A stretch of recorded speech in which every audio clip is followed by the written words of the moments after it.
You've interviewed some of the most successful Black people in this country. What is the mindset of the millionaire, in particular the Black millionaire? You're exactly right. Mindset matters. Believe in yourself when no one else will. We all have faith, but very few of us choose to exercise it. Doubters may come, cynics may come, critics may come, but you will use their doubt, you will use their criticism to propel you forward. I have seen it over and over again. You ain't got faith, you have nothing. Yeah.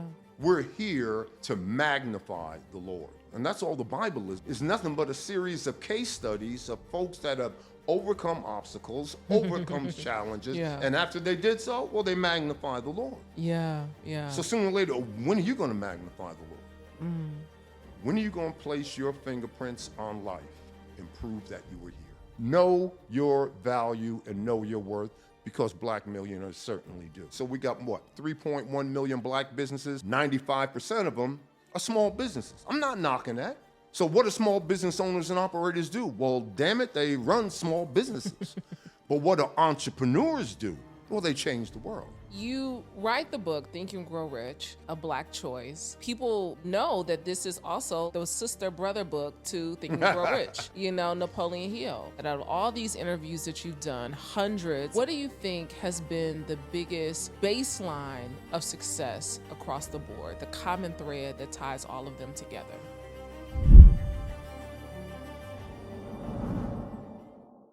Welcome to Vault Empowers Talks, where we don't just scratch the surface. We dive deep into the lives of some of the world's most influential change makers. I'm your host, Brandi Harvey. But before I introduce my guest for today, I need you to go ahead and do me a favor. I need you to go ahead and hit that subscribe button so you don't miss your daily dose of inspiration and motivation. But without further ado, I get to introduce a mentor, a friend, a powerhouse. Dr. Dennis Kimbro is an educator, New York Times bestselling author, and expert on leadership, wealth, and success. Dr. Kimbro is the author of 5 books, including Think and Grow Rich, A Black Choice, and What Makes the Great Great, Strategies for Extraordinary Achievement. Dr. Dennis Kimbro is a certified Napoleon Hill Science of Success trainer and leadership coach. Dr. Kimbro's motivational lectures have influenced the boardrooms of General Motors, Walt Disney, Frito-Lay, and Wells Fargo. He has been featured in Success Magazine, The Wall Street Journal, The New York Times, and USA Today, just to name a few. With decades of experience as both an academic researcher and real-world practitioner of business, entrepreneurship, and leadership, Dr. Kimbro has worked with dozens of clients to help them develop strategies and find solutions to complex business and organizational challenges. Dr. Kimbro believes your wealth choice is arguably your best choice. Vault Empowers Talks welcome husband, father, global teacher, thought leader, master storyteller, and wealth advocate, Dr. Dennis Kimbro, to the show. I got to take you with me, Brandi. Wow. I haven't heard that in a while, man. Did I do all that? You did. Whoa. I'll be sure to tell my students. They say whatever. Dr. Kimbro, it is a pleasure to have you here. And it's a pleasure. Long time no see. I mean, we go way back and come way forward. We have. I tell people the story all the time. You and I went to lunch one time. I was 26 years old. I had just been in Atlanta not too long, just about 2 years. I had been in Atlanta. And you and I connected. And we went to lunch. And you said, Brandi, do you know what book changed Susan Taylor's life? Do you know what book changed Oprah's life? It was Discover the Power Within You by Eric Butterworth. And that was the day that my life changed, because I went to Barnes & Noble's as soon as we left. Yep. And I went and got that book, and I've read it probably 5 times since. Wow. Yeah, Discover the Power Within, man. Religion tells us to look up, but spirituality tells us to look within. And there's the carpenter from Galilee, and he says, if any man tells you, the keys to success is look hither, look there, what he says, believe them not, because it's all inside. Whatever you're searching for is searching for you. Yeah, whatever you're searching for is searching for you. Mm-hmm. Dr. Kimbro, you have written 5 books. You have traveled the world, really learning the secrets of wealth, not just with Black people, but really all people around the world. But there was a time when you didn't feel so wealthy in spirit. And I still feel that way when I get around my granddaughters, man. Grandchildren humble you. Oh, yes, they will. Yes, they will. So, but you had a moment when you were kind of down bad. And you were in this ballroom with all these great minds and great people, including famous Amos, Wally Amos, of Famous Amos Cookies. And he gave you some words that stuck with you.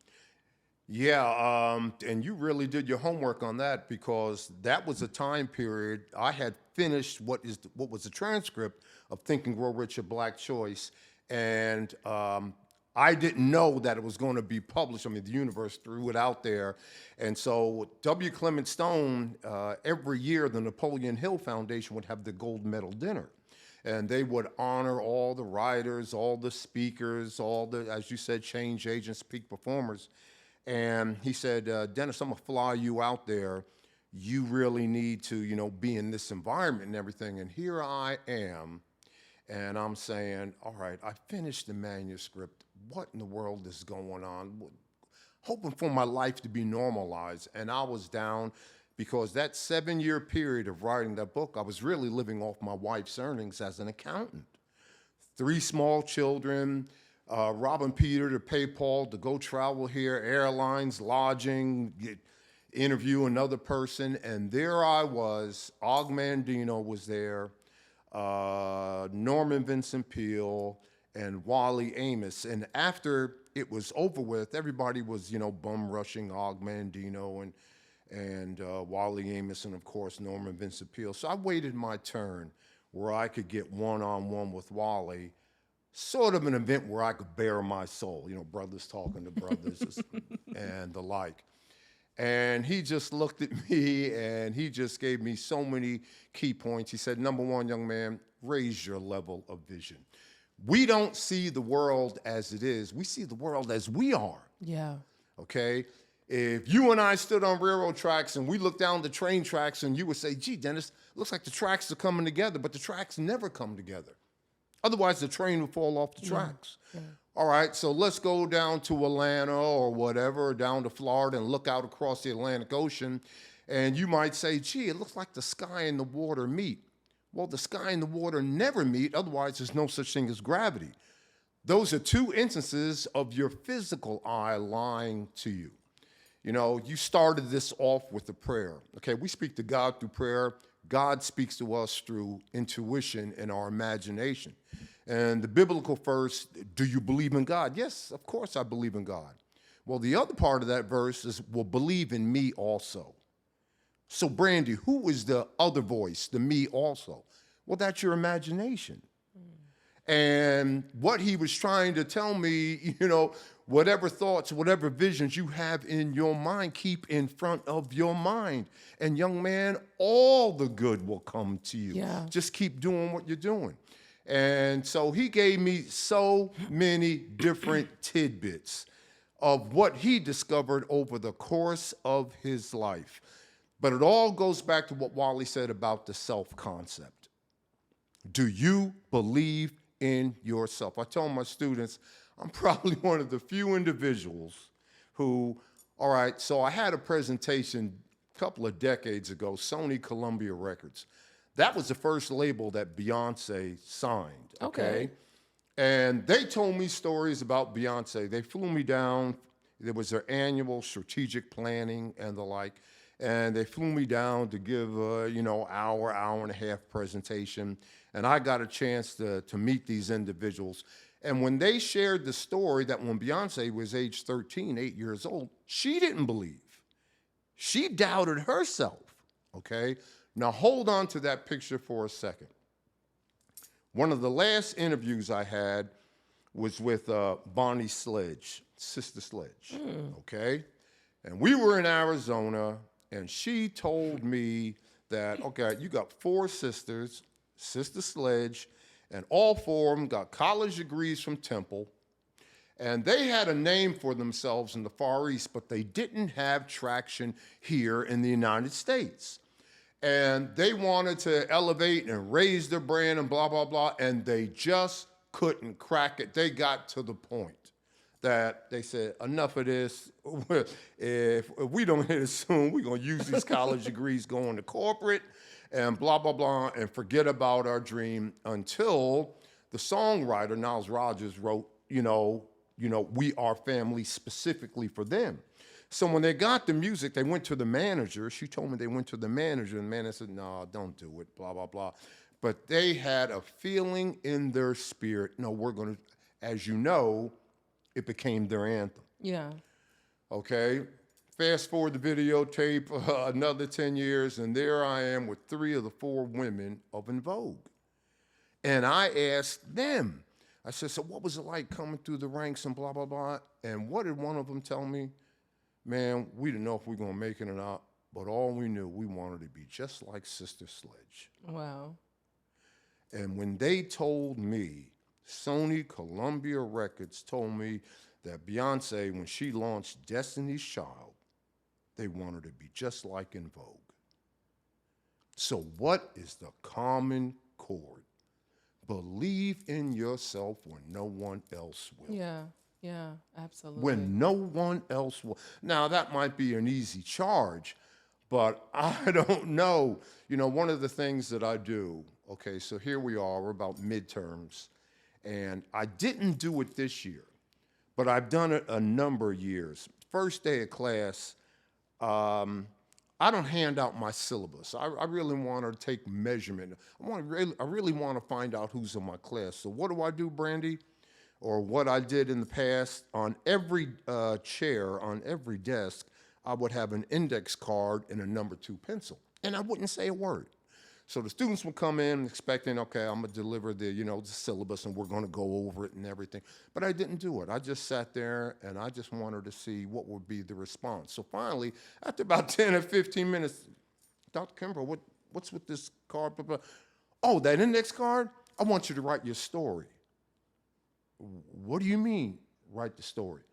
I want you to write the story why you won't finish Clark Atlanta in 4 years or why you will. Because whatever story you put on that card will be the same one way or another. How come you dropped out after a year? Well, my father was an alcoholic and my mother, she got hooked up in drugs. Okay, next student. Man, your father was an alcoholic and your mother was drugs? How did you graduate with all that pressure? Well, I didn't want to, to be like my parents. Yeah. Whatever story you place on that card is going to be the same story, one or the other. So that was the precursor that everything that we talked about, but it all could be resonated about belief. About belief. So, yeah, that was, you rewinded that, man. You blew the dust off that with Wally Amos. And, that was really a difficult time because, man, driving out here, I lost 2 cars in the process. I was more than 5 months behind on my mortgage. Neighbors were laughing at me, said, man, this guy got a college degree, man, blah, blah, blah, this, that, and everything. And it just resonated with me. And another interesting point, right after that gold medal dinner, I thought my life would be normalized. Okay, I'd finished the manuscript, and I was going to go back into corporate America. I was in corporate America for 12 years, and Brandi, the last 3 years, I was in consulting. So I threw my resume out there, and I got an offer from, when you look at consultants at that time, Arthur Anderson, Accenture wasn't there, but Arthur D. Little, and of course, McKinsey & Company. Those were the top 3. And, A.T. Kearney. And I got an offer with A.T. Kearney in the New York office. And I said, well, it looks like, I'm going to New York, and I'll be coming home on the weekends and blah, blah, blah. And they extended the offer at the salary that I requested, and then after they extended the offer, the next day I got a phone call from one of the managing partners. They said, Dennis, in our haste to hire you, we forgot, one small item. I know it's not going to be a big problem, but all of our candidates got to go through this, and I knew exactly what he was leading to, got to perform a credit check. So they performed the credit check. The next day they called and rescinded the offer. Wow. And What year is this? And they doing credit checks, Dr. Kimbro. And I fainted on my bedroom floor. I mean, I really collapsed. And after I came to, and I told my wife, she came home from work. Back then, my youngest daughter, she was like maybe 6 or 7 years old, Mackenzie. And when you believe and you get rid of doubt and you get rid of fear and you become certain in uncertain times. And I went downstairs and I told my family, I said, let's go in the living room. And we all gathered in the living room, my 3 daughters, and they said, what are we going to do? And I said, let's all hold hands and make a circle. So they didn't know what I was leading to, and we all held hands and we made a circle in the living room. And my daughter said, okay, well, why are we doing this? This is crazy. And I said, no, there's a purpose to this. And Mackenzie said, I'll never forget, Dad, what are we looking for? And I said, I want you to just look around. Look at everything in this living room. Look at everything that you can look in the other rooms. Just hold hands. And I said, come on, Dad, what are you doing? No, I said, I want you to take a good look, because this is the basement floor. You will never see it again in life. Brandi, shortly after that, Harvey McKay called me. He wanted to see my manuscript. I sent it to him. His agent became my agent. They threw it out to the top 12 publishing houses. And just to bid on the book, just to be in the room to bid on the book was 6 figures. And they were going back and forth, and my agent was calling me, such and such bid this, such and such bid that, and blah, blah, blah, and this, that, and the other. But that was a high water mark, and I look back and I am so grateful that I experienced that. And the reason why, because so many people come to you and they say, oh man, I'm going through this and I'm going through that. That gave me validation that these principles work. Yeah. Gives me validation. I don't care if you've been broke, I've been broker. I don't care if you've been broker, I've been brokest. All you do. How do you get to Mount Olympus? You make sure every step you take is towards Mount Olympus. And that was all through Wally Amos and the time that we had together. Wow. I mean, you write the book, Think and Grow Rich, A Black Choice, and people know that this is also this is the sister brother book to Think and Grow Rich, Napoleon Hill. But you spent so much of your career traveling around to sit down with all these Black millionaires at the time.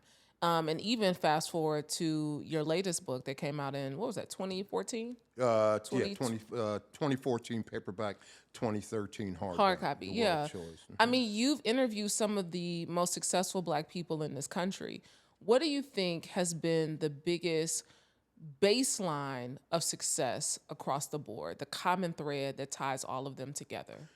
Well, success is different for different people. Now, if you're talking about the millionaires, I found what is called the 7 laws of wealth, and it's in their knowledge all the way down to you are in business for yourself. But when you look at the millionaires, Brandi, I used a full-blown survey. And when you look at Think and Grow Rich, A Black Choice, and the Wealth Choice, and what makes the great great, for Think and Grow Rich and what makes the great great, I used a content analysis. I asked all these individuals the same questions. But for the Wealth Choice, I used a full-blown survey. I asked them 118 questions. And I like to think that no one's going to do that more.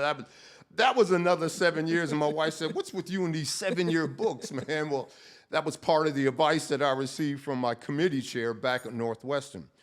But when you look at the data, 118 questions, one of the questions came back 99.999% of the time in agreement, R equals 1 correlation.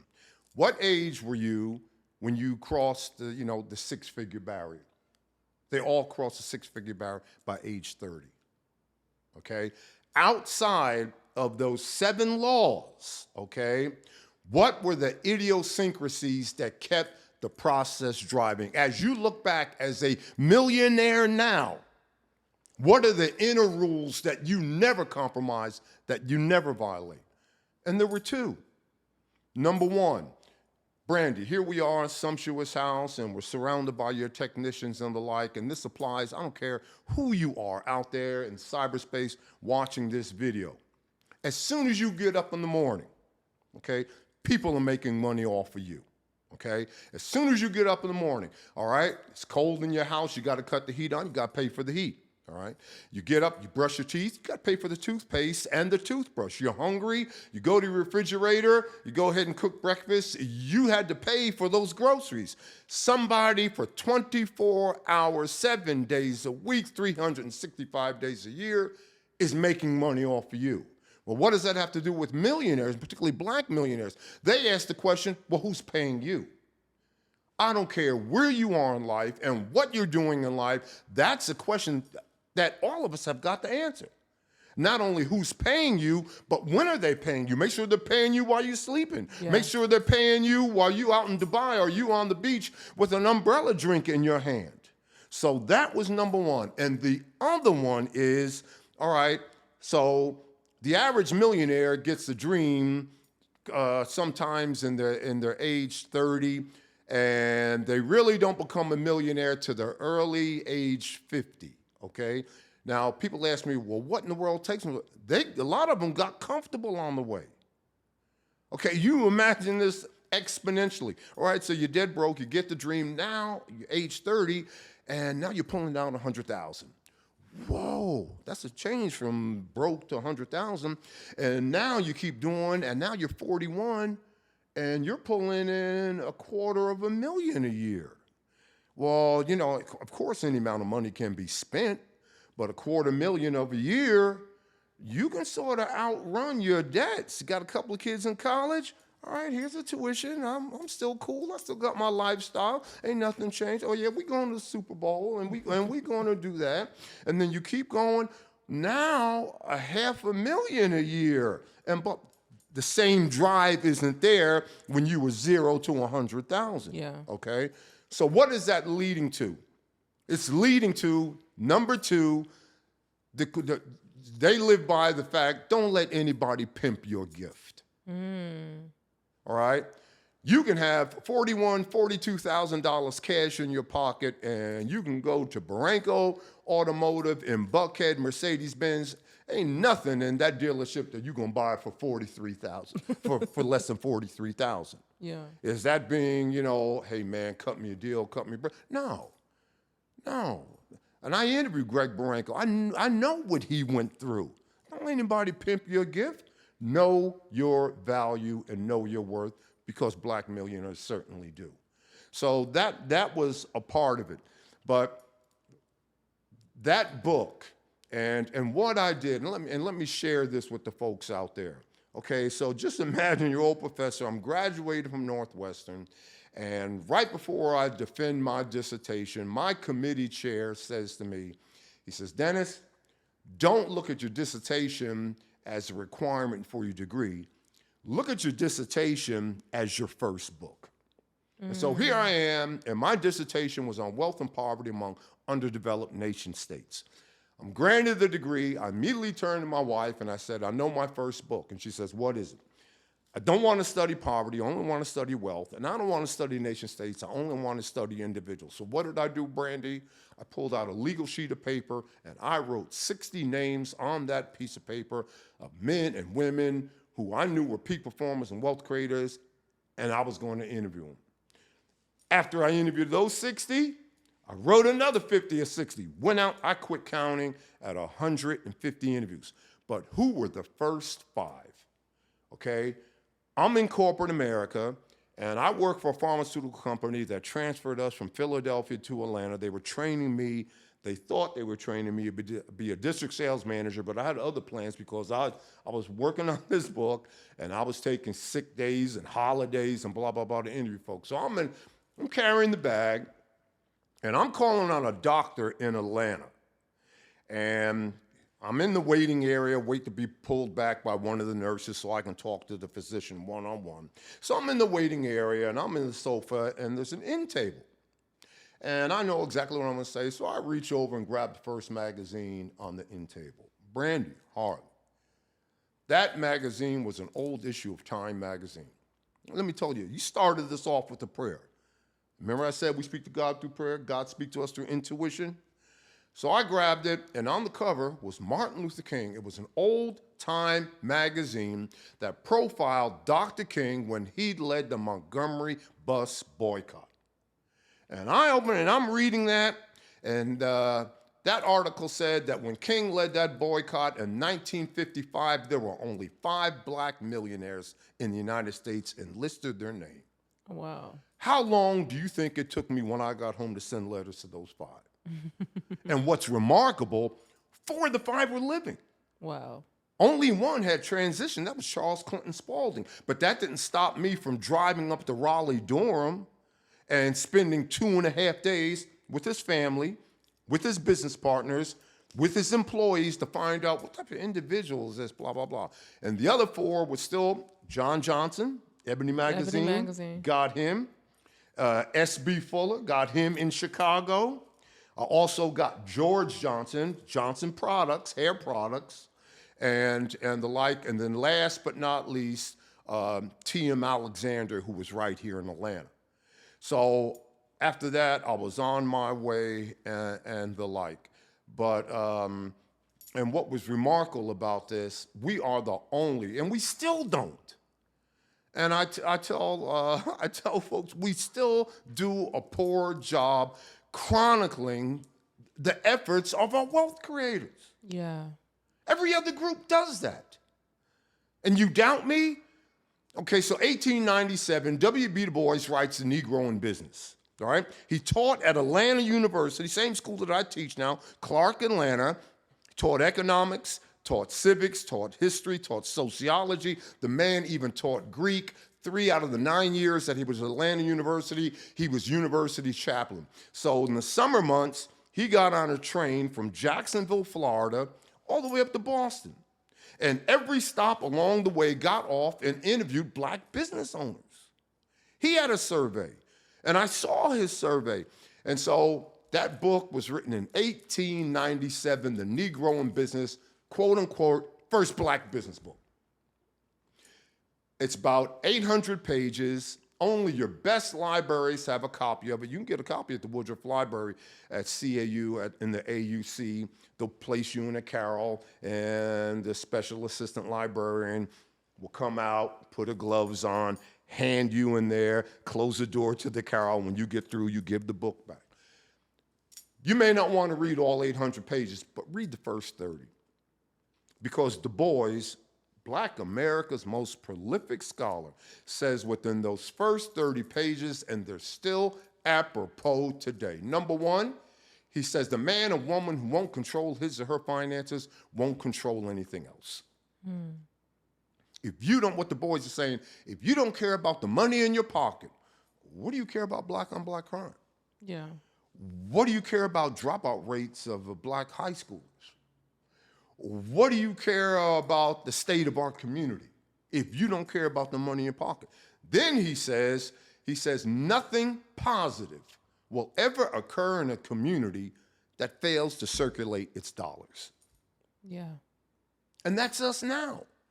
And we know all the data. No one shared, no dollar circulates more than the Arab community, 45 days, Jewish community, 19 days, Asian community, 24 days, Black America, 6 hours. 6 hours. Wow. 6 hours. So I'm reading those.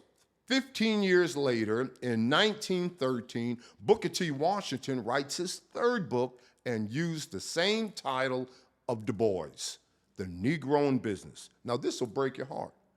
Only 25,000 hardbacks were printed. You ready for this? I got one of the 25,000. Wow. Come on, Negroes, read the damn book. What are you doing? What the hell are you doing? So, Dr. Kimbro, you have all this knowledge you are still teaching at Clark Atlanta. And I have to ask you, what is the difference that you see in this generation of students? Oh, chasing the bag. In the conversation, man. But I got to tell them, pump the brakes, because money is not the bottom line. Love is the bottom line. You love your job, you get in the parking space closest to the building. You love your coworkers, you make a manager in no time.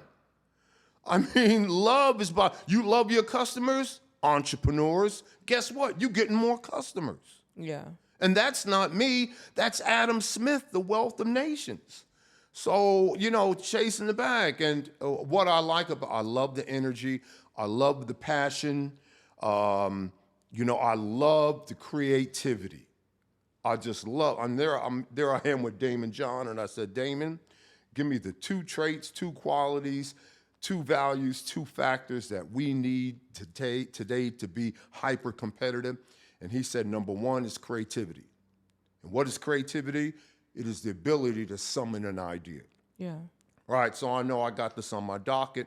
I got up, 6:20 this morning, shaved, showered, blah, blah, blah. And while I'm in the shower, got 50 million different ideas. What I want to say, this, blah, blah, blah. And then number 2, he says, you also need innovation. And I said, clarify. He says, innovation is the ability to execute the idea. Now, we need more black businesses, okay?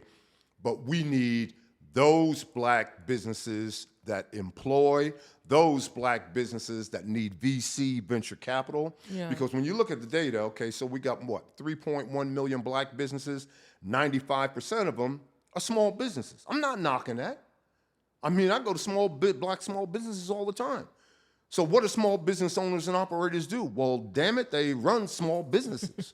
But what do entrepreneurs do? Well, they change the world. And you'll know that just because you own a mom and pop hamburger stand doesn't mean you're an entrepreneur. But, I mean, if you own a McDonald's or Wendy's, you're an entrepreneur. Because there are 3 ways to be in business. Number 1, you can buy a business. And very few of us buy businesses, but there's a lot of opportunity out there.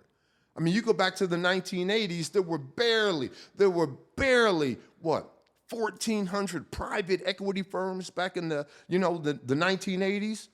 Brandi, you got more than 8,000 private equity firms out there now. So the opportunity is there. So you can buy a business. Number 2, you could franchise. You can buy a turnkey operation. But number 3, which is the most difficult that we gravitate to, is the startup. Yeah. And that's the most difficult. That's the hardest thing to do, is to raise money for a startup. Why? Because you have no collateral except the idea in your head. There is no brick and mortar. And 9 times out of 10, you're unproven. And they're going to ask the critical questions. So if we are, leaning towards small business and the startups, why not, all of us get together? We don't need 50 million janitorials. We don't need 50 million salons and nails. We don't need and just go ahead and buy up, send it out there, on an IPO, get the money to really build something substantial. Yeah. Because we've got the creativity. Yeah.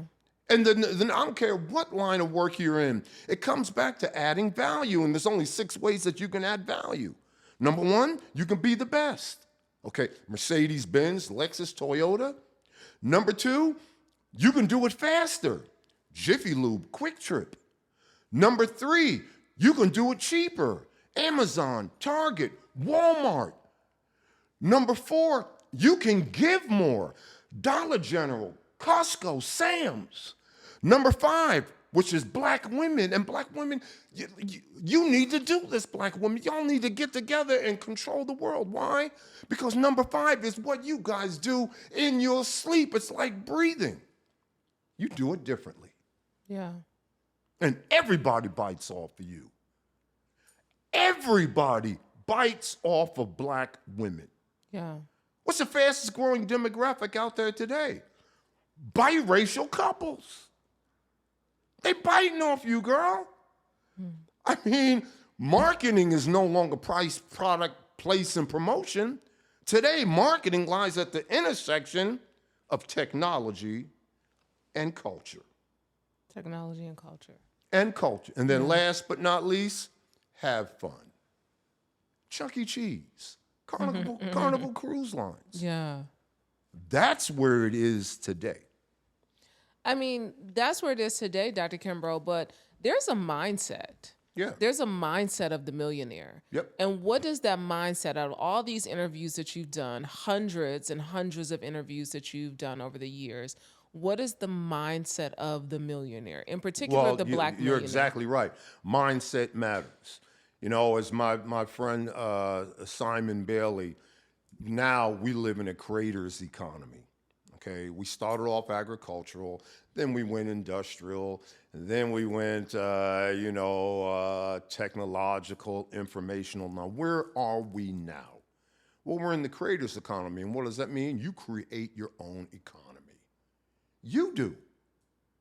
Okay, so a month ago, you got career fair at the AUC, Clark Atlanta, Morehouse, Spelman, and all my business students, they know the career fair, they got a circle down their calendar, they're booted and suited, blah, blah, blah, hand them the resume and blah, blah, blah, and this, that, and everything. Well, I had a young lady, she came into my office, and she said, Dr. Kimbro, you busy? And I said, no, come on in. She said, do you mind if I ask you a few questions? I said, sure, go ahead. And she had a little pad and her pencil, and she said, Dr. Kimbro, can you list several of your strengths? And I said, I like to think I'm an effective communicator, excellent written skills, hardworking, blah, blah, blah. And she said, that's good. She said, how can you share some of your weaknesses? When she said that, I said, are you interviewing me? Because if you're interviewing me for a job, I don't want a job. As a matter of fact, I'm trying to get rid of the one that I have. And I knew that she was prepping for the career fair. So what did I tell her? Creator economy. I said, that pad that you have, flip it over. Get a clean sheet of paper. I want you to write 3 columns on that sheet of paper. In the first column, I want you to list all your skills. Maybe you're mathematically endowed. Maybe you're an excellent writer. Maybe you're analytical. I mean, tell me your skill. Tell me what you do better than anybody else. Maybe when you were in elementary school, you came home, your teacher gave you a citation, and your mom and daddy scotch taped it to the refrigerator. Why did the teacher single you out? What comes easy to you but difficult to somebody else? What are your innate skills? Second column, I want you to list your passion. What is like breathing to you? If no one ever gave you a dime, if no one ever gave you financial rewards for your efforts, you would do it for free.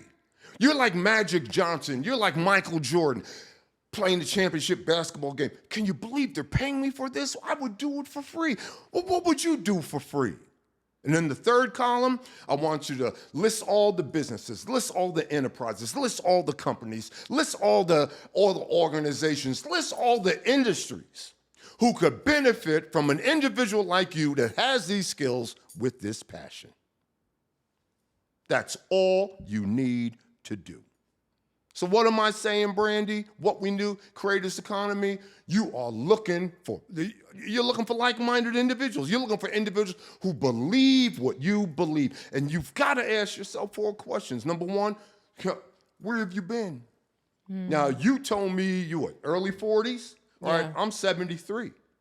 We got to give an accounting of our time. Yeah. Where have you been? I tell my students all the time, no one in this class is 16. So why do you come into my class dressed like you 16? Yeah. This business class, it's about strategy, girl. What are you doing? You don't know who's going to walk through these doors. Yeah. Where have you been? Question number 2, why are you here? Well, the reason why you're here to serve. Yeah. I mean, service is the price you pay for the space that you occupy, and anybody can serve. You do what is expected of you, well, all you get is a paycheck, but you go above and beyond of what is expected of you, well, you get opportunity. And that's what the game changers want. They don't want a ceiling. I want opportunity. Yeah. So you're here to serve. Q plus MA equals C. The quality of your service plus the quantity of your service plus the mental attitude in which it is rendered always equals compensation. Yeah. Okay? Question number 3, where are you going? Okay, so what's your mission in life? You look over there, I got a black book that I came in. Well, what's in that black book? It's my life goals. You look on the back of my phone, and I got a couple of my life goals. Be intentional. Yeah. Just like your father was. Yeah. He didn't succeed by accident. He knew exactly what he wanted to do. He's also mentioned in your book, Dr. Kimbro. Yeah. He's also mentioned in The Wealth Choice. Yeah, he's also mentioned in The Wealth Choice. Yeah, for sure. Yep. And last but not least, well, what can you do? What can you do? You can do whatever you want to do. It's not a question, again, going back to Simon Bailey, he says, it's not who you are that's holding you back. It's who you think you're not. Once you overcome that hurdle in your mind, you know that you've got every tool in your toolbox to make a difference. And that's the economy. That's the mindset of all the game changers. Yeah. Right now, there are 62 millionaires throughout the world, all over 62 million all across the globe. Of the 62 million, about 20 million live here in the United States. Of the 20 million millionaires in the United States, 1.79 million are African American. Right now, across the globe, there are about 2,300 billionaires in the world. Of the 2,300 billionaires in the world, 760 live here in the United States. Of the 760 that live in the United States, roughly about anywhere, depends on the stock market, depends on, about 8 to 12 of them are African American. And I interviewed, 4 of them? Yeah. So nothing changes with them. Mindset stays the same. Mindset, heart set, health set, soul set. That's all you need. That's all you need. That's all you need. So how does faith and spirituality play into success and our wealth choice? That's a great question. As a matter of fact, that's the third law of wealth. Believe in yourself when no one else will. We all have faith, but very few of us choose to exercise it. Probably the best example of that is Martin Luther King, Dr. King, when he said faith is taking the first step without even seeing the staircase. Yeah. Okay? So it's just a question, are you going to exercise your faith? And we all know about that maxim, doubt and fear knocked on the door and faith answered. Okay? And the question that, or, the metaphor that I like to use of faith is, two roads diverge in the wood. I took the one less traveled by. You are different, you are unique. Probably, if I ask you to define success, what would you tell me success is? No, if I ask you the opposite of success, what would be your answer? Failure. Yeah. Well, the opposite of success is not failure. The opposite of success is conformity. You'll never succeed conforming to the wishes, norms, and mores of others. Well, why do people conform? Well, that's a safety zone. Arguably, the worst place in the world you could ever be in your life is in your comfort zone. Is in your comfort zone. So we live in a world that rewards faith, that rewards being different and unique, that rewards differentiation. I mean, you take the word capitalism and write it on a piece of paper, capitalism. You take the Latin derivative of the word capitalism, caput, kaput. Well, what does kaput mean in Latin? It means head. Well, what's the one thing you must use in order to survive in a free and open society? You must use your head. So what in the world does that have to do with faith? The average individual in our society gets 4 ideas a year, Brandi. 4 a year. 4 ideas a year, Dad? If they had the guts, the courage, the fortitude to chase their dream, would make them financially independent. Wow. Why don't they do that? The lack of faith. I was asked one time to list my 5 best business books. And one of them was Lewis Carroll's book, Alice in the Looking Glass. And I got a little pushback because I said, man, that's a children's book.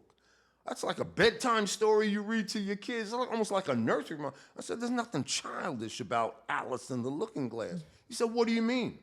I said, well, go ahead and read it. When Lewis Carroll wrote that book in 1869, he didn't write it as a children's book because he asked Alice 3 critical questions that all entrepreneurs and all would-be game changers and peak performers must answer at some point in their life.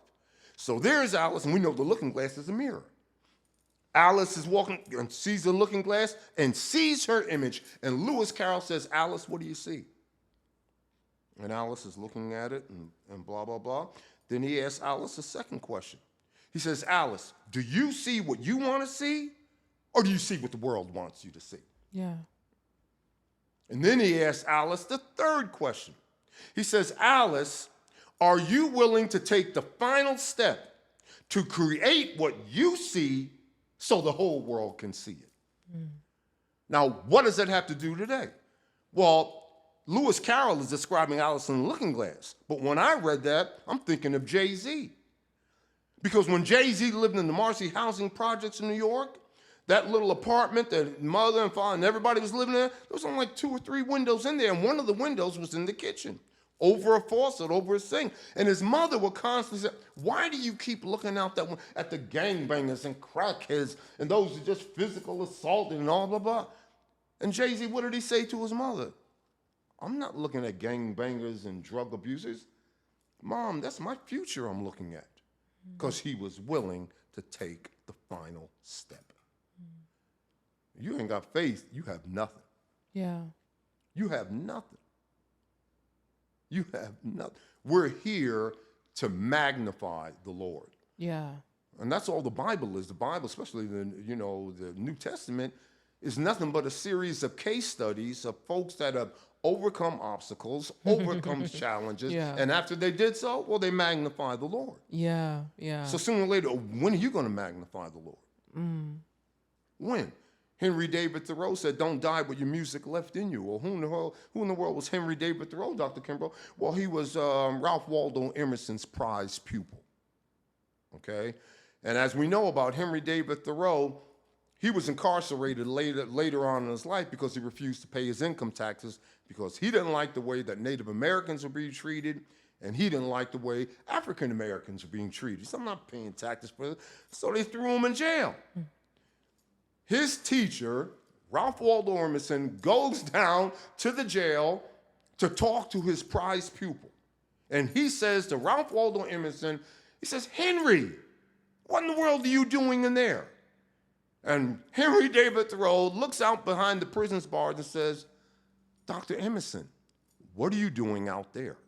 Come on, bro, you taught me. You should be in here with me. So we need faith. We need a strong faith.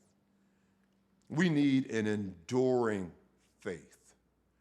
We need faith that, man, at this particular juncture, and I can give you all the data, 44 million African Americans, 40% are non-banked or unbanked.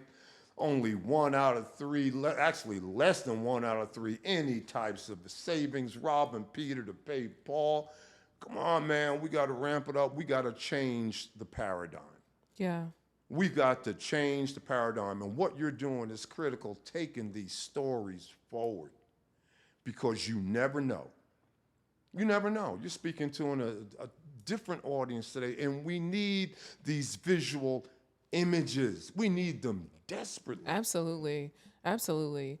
I think one of the things, and I was just, when we were in India last week, I was having this conversation at dinner, and Jada, my producer, and I, we got asked a question, well, do you think that, you telling stories of Black people basically is that, do you feel like that's like a disservice, that you should be discussing all stories?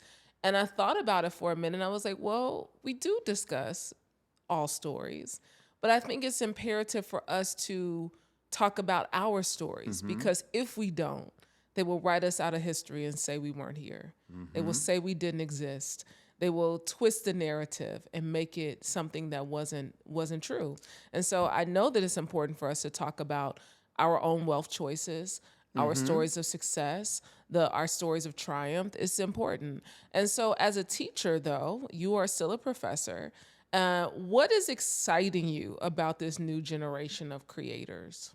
I'm gonna answer that question in 1 second, but since you shared about telling our stories, that was the heart and soul of Napoleon Hill. Yeah. See, Napoleon Hill was writing what became Think and Grow Rich, a Black Choice. I should have brought in here with me, what was I thinking, and show you his last 100 pages. Oh, wow. Right off his Hamilton typewriter to my desk right here in Atlanta, Georgia. And on the cover of that little folder, Blacks Are Growing Rich. And arguably one of the biggest mistakes we make is that he was writing this book for Black America. And after reading those 100 pages, and I could see why W. Clement Stone contacted me, because all the profiles that Napoleon Hill had in those 100 pages, he never interviewed them. I had all the interviews. Wow. He profiled T.M. Alexander. He profiled A.G. Gaston. He profiled John Johnson. He profiled George Johnson. He profiled Charles Clinton Spohn. Never interviewed any of them, but I had the interviews. So what I think Hill was trying to suggest, that Think and Grow Rich, a Black Choice, wasn't meant for us. I'm glad that we read it. It was meant for all those who doubt us and say, give these people, they're worthy of opportunity. Look what they did with nothing to where they are right now. Believe in these individuals. They are more than capable. They are equal to the task. They are equal to the challenge. Yeah. Because I get pushed back all the time. Why do we need a Black choice? And I'm getting this from folks who read the original. Even in this day and time? Even in this day and age. And I said, that's a great question, but you need to ask Napoleon Hill. He was the one that started it. Yeah. And then ask W. Clement Stone, who held on to those 100 pages for 16 years. For 16 years. And he called, I just flown home. I had interviewed Earl Graves, publisher of Black Enterprise magazine. My wife said, your phone has been going off the hook. This guy keeps calling you every hour and blah, blah, blah. I told him that you're not here and blah, blah, blah. Please call him. And I couldn't reach him, but I did. I left a message. That was W. Clement Stone calling me. How he got my number, I will never know. You want to reach somebody, you'll reach them. You'll do whatever necessary. You will find a way. You will find a way. Yeah. And so he called me up, and I returned the call, and I said, this is Dennis Kimbro, blah, blah, blah, this, that, and everything. And then we finally hooked up the next morning, and he said, young man, I would like to meet you. I want you to come to Chicago and blah, blah, blah, and everything. And I guess it was like a test, because he didn't give me money for hotel. He didn't give me money for, for airfare. So I told him, I said, well, how long are you, going to take you to raise the money? I said, I'll be there in 10 days. I said, I can come up with it 10 days. So me and my wife flew out there. We rented a car, landed at O'Hare Airport, drove downtown, and this was November 3rd, 1986. And she waited in the car almost those 2 hours while I was in there. And when I left, he made that proposition to me. We want you to finish this book. And at that time, I was working on What Makes the Great Great. And I said I couldn't. And he said, why not? And I said, I'm working on a book of my own. And he said, if you got any sense, you'll push your book aside and finish this. And then so I went out and I said, okay. And my wife just, oh man, what did he say? What did he say? And I threw my briefcase in the back. And I had an attitude, and I said, what did he say? It didn't go well? I said, it went all right. Man, what did he say? And I said, man, he wants me to write this book. He said, well, didn't you tell him that you're already writing? I said, yeah, he didn't want to hear it, and blah, blah, blah. Let's go get something to eat. And so, Brandi, almost 3 months went by. I'm at home. I'm still working on my book. And my wife came down to my study, And she says, when are you going to start working on that other book? And I said, Pat, I'm not feeling it.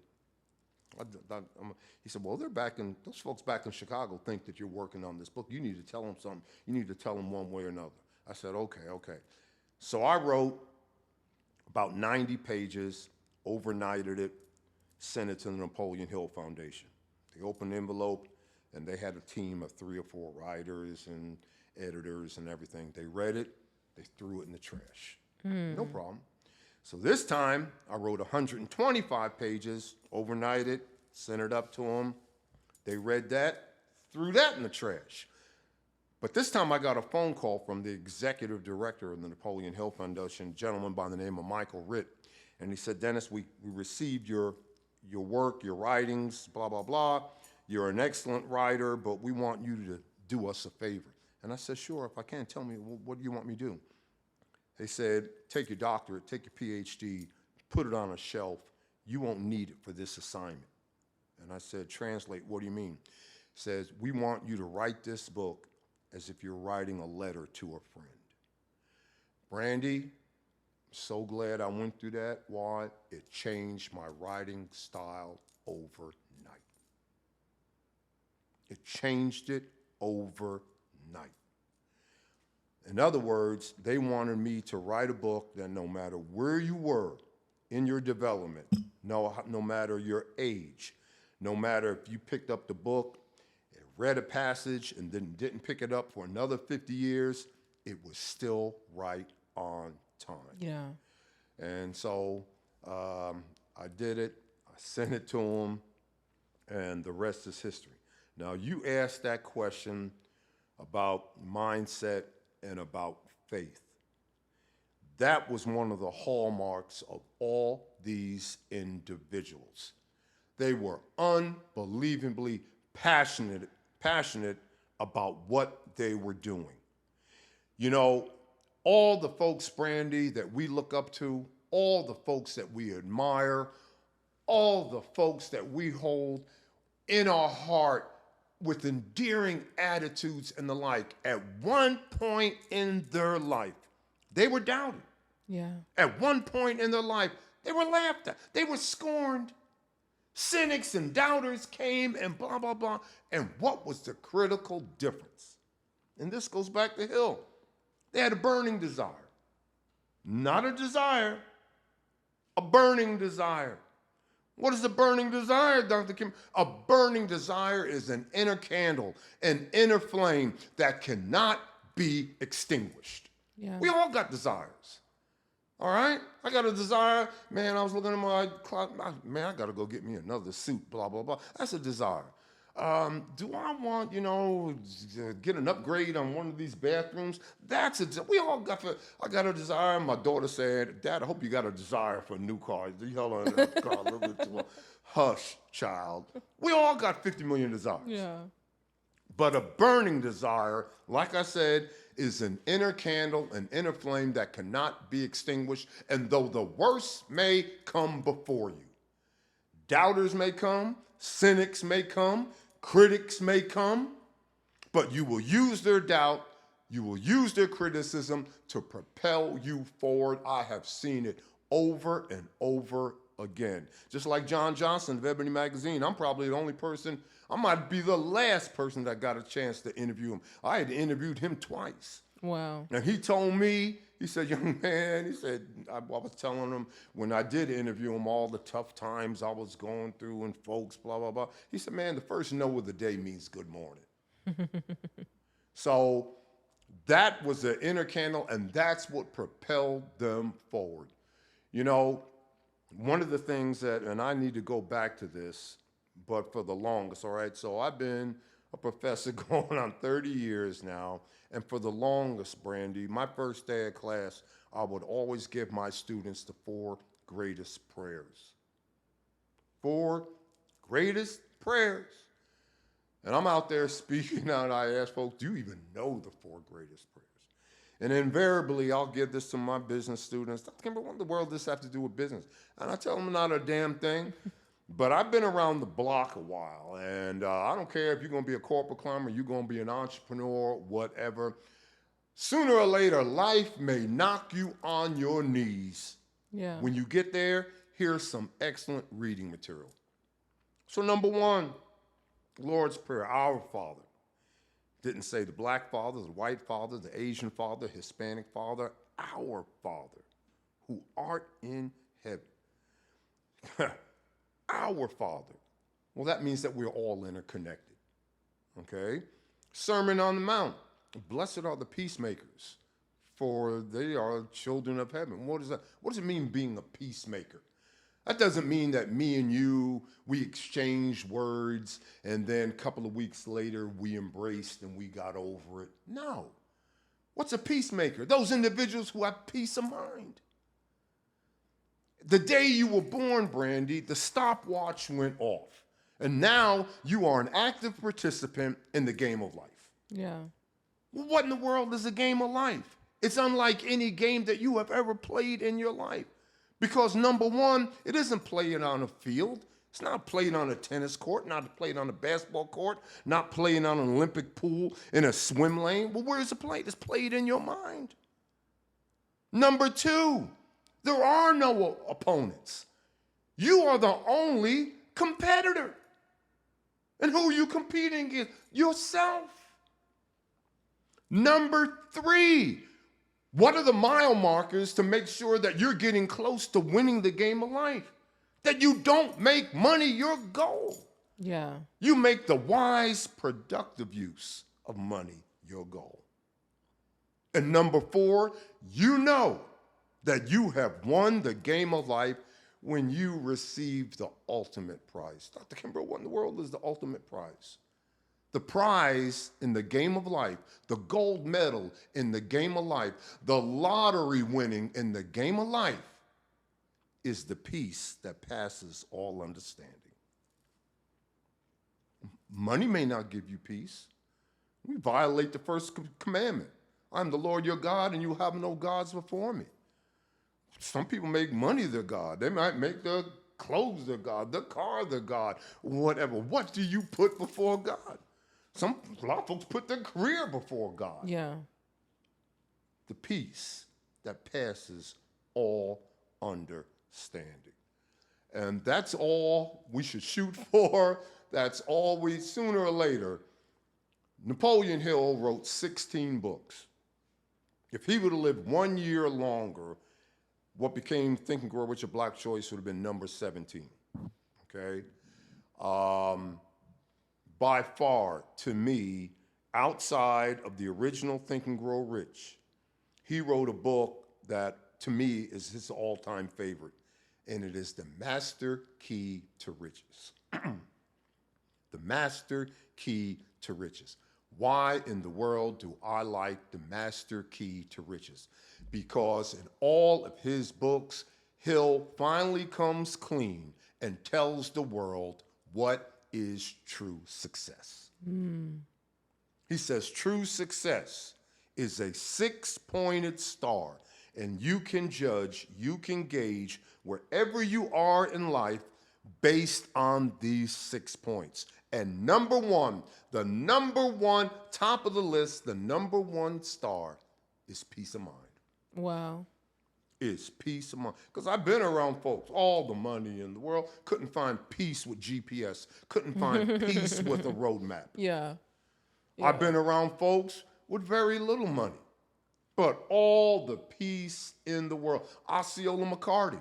People ask me, man, of all the folks you interviewed, the little washerwoman from Hattiesburg, Mississippi, who over the course of 80 years of work saved every dime that came by her hand and took every dime that came by her hand, close to $250,000, and gave it to worthy and deserving black college students, you know, at Southern Mississippi.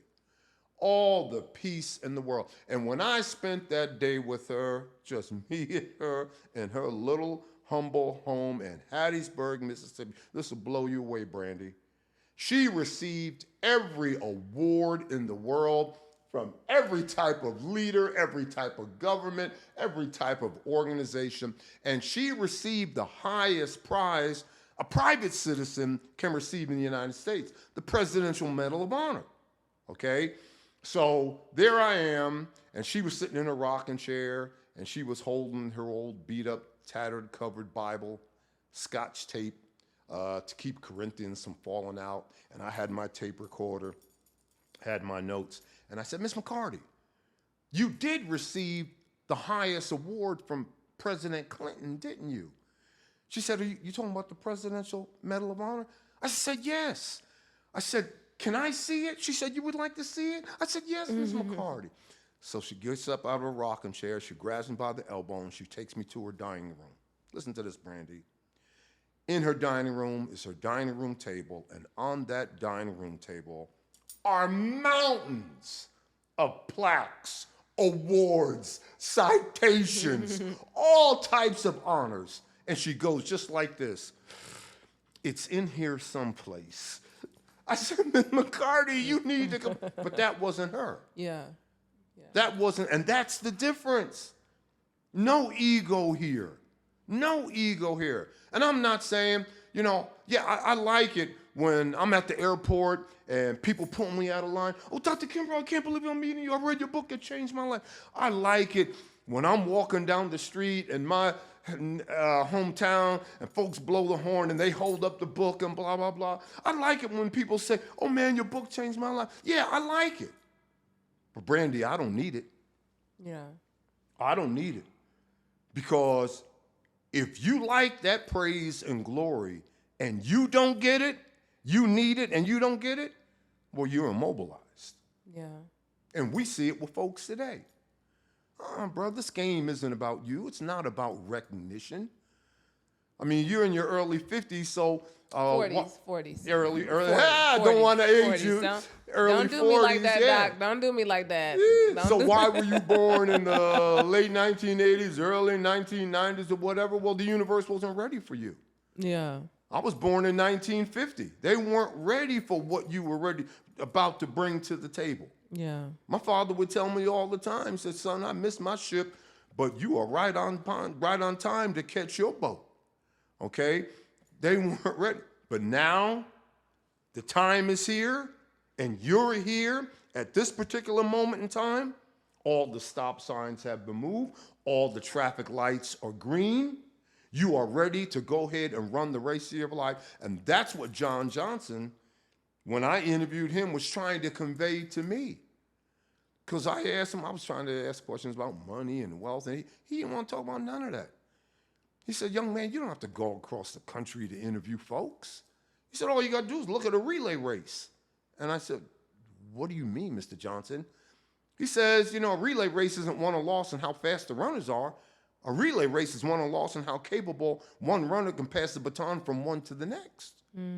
He said, we're in a relay race right now.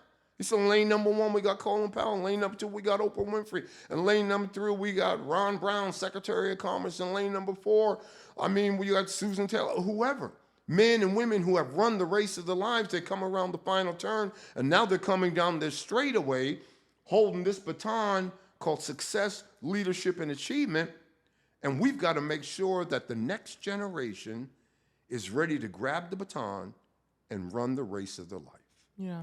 That's John Johnson. So, Dr. Kimbro, as we begin to close out this interview, one word that you're committed to in this season of your life. One word. One word you're committed to. Belief. Belief. Why? That encapsulates and articulates everything that we have just discussed over the last hour into that one word. Okay? If I took a glass of water into a chemistry class and I assayed it down to its finest components, you get 2 parts hydrogen, 1 part oxygen. Okay? If I took everything that you have, built in your life and in your career, done what you have done to this point in your life, trying to find out, how in the world did Brandi Harvey do this? How in the world did she do ABC, XYZ, 1, 2, 3? And I took that into the same chemistry class to assay that down to its finest components. And I would walk out, that's how she did it. What would I walk out with? Believe. Yeah. Believe. You had to believe that you could do it. Yeah. You had to believe. From conscious mind to subconscious. You turn it over to your subconscious and you allow your subconscious to run wild.